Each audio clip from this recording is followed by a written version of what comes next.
History ہے یہ اس کے برعکس ہوگا، پہلی بات۔ دوسری بات یہ ہے کہ جو وزیر اعظم کا اسمبلی توڑنے کا اختیار ہے وہ علیحدہ ہے، وہ سیپریٹ ہے اسپیکر کی رولنگ سے، لہٰذا اس معاملے کو ادھر جو ہے وہ نہیں دیکھا جا سکتا۔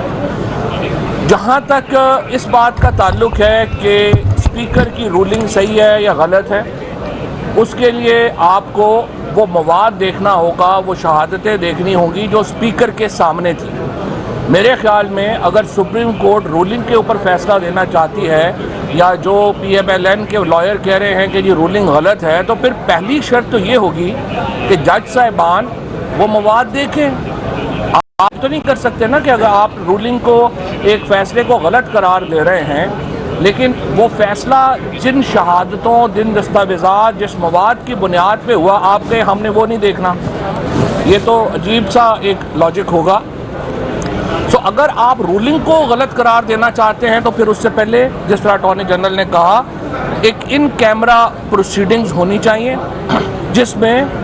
وہ تمام ایویڈنس، وہ شہادتیں، وہ دستاویزات ججز کے سامنے رکھی جا سکیں کہ جن کی بنیاد کے اوپر اسپیکر صاحب اس نتیجے پر پہنچے کہ یہ ایک بین الاقوامی انٹرونشن تھی پاکستان میں رجیم چینج کے لیے، حکومت بدلنے کے لیے ایک بین الاقوامی سازش تھی۔ اور اگر آپ وہ مواد دیکھے بغیر رولنگ کو سیٹسفائیڈ کریں گے تو ظاہر ہے کہ اس کے اوپر پھر سوالات اٹھتے ہیں۔ اور اگر حکومت تبدیلی کی یہ کوشش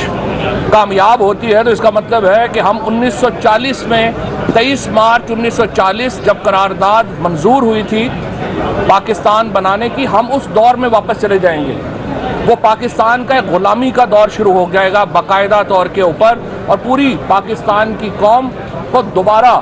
جس طرح قائد اعظم محمد علی جناح نے پاکستان کی آزادی کی تحریک لڑی تھی، پوری پاکستان کی قوم کو اس تحریک کے لیے کھڑا ہونا ہوگا۔ یہ ایک بدترین سامراج کی پاکستان کے اوپر قبضے کی کوشش ہوگی، اور پاکستان کی قوم کو 1940 کی تاریخ اپنی دہرانی پڑے گی۔ لہٰذا اس وقت کی جو سچویشن ہے، وہ ججز جو بھی فیصلہ دیں گے وہ اس کے مطابق جو ہے وہ آگے بڑھیں گے، ظاہر ہے۔ لیکن میری نظر میں جو رولنگ کا معاملہ ہے وہ اس وقت تک طے نہیں ہو سکتا جب تک ان کیمرہ ہیئرنگ میں آپ یہ چیزیں دیکھ نہ لیں، اور اس کے بغیر پھر آپ کو جو فنڈامنٹل پرنسپل ہے سپریشن کا، مثلا دیکھیے نا، اگر آج سپریم کورٹ کے فیصلے پارلیمان کے اندر ڈسکس ہونا شروع ہو جائیں تو یہ تو بڑی ایک عجیب و غریب بات ہوگی، اور پارلیمنٹ جو ہے وہ ٹرانسگریس کر رہی ہوگی، اندرونی معاملات میں مداخلت کر رہی ہوگی سپریم کورٹ کے، عدلیہ کے۔ اسی طرح اگر عدلیہ پارلیمان کے اختیار لے لے گی تو وہ سپریشن کا اصول جو ہے وہاں پر بھی وائلیٹ ہوگا۔ لہٰذا عدلیہ کو بھی اور پارلیمنٹ کو بھی جو آئین میں حدود ہیں ان کے مطابق آگے بڑھنا ہے۔ ملک پورا اس وقت الیکشن کے لیے موو کر چکا ہے، اور اس کرائسس کا آج ڈالر دیکھیے، ہم نے اتنی مشکل سے یہ معیشت کو سنبھالا ہوا تھا، آج جو واقعات ہوئے ہیں، جس غیر ذمہ داری کے ساتھ اپوزیشن نے یہ سارا کام کیا، اس کے نتیجے میں آج ڈالر جو ہے وہ اپنی حد کراس کر چکا ہے۔ پاکستان میں تمام جو اس وقت معیشت ہے وہ اس وقت ایک بالکل چند ہفتوں کی ایک کرائسس کے نتیجے میں ایک تباہی کے دہانے پہ پہنچ چکی ہے، اور اس کرائسس کا واحد حل یہ ہے، کیونکہ اگر آپ واپس جاتے ہیں عدم اعتماد کے اوپر تو اس کا مطلب یہ ہے کرائسس بڑھے گا،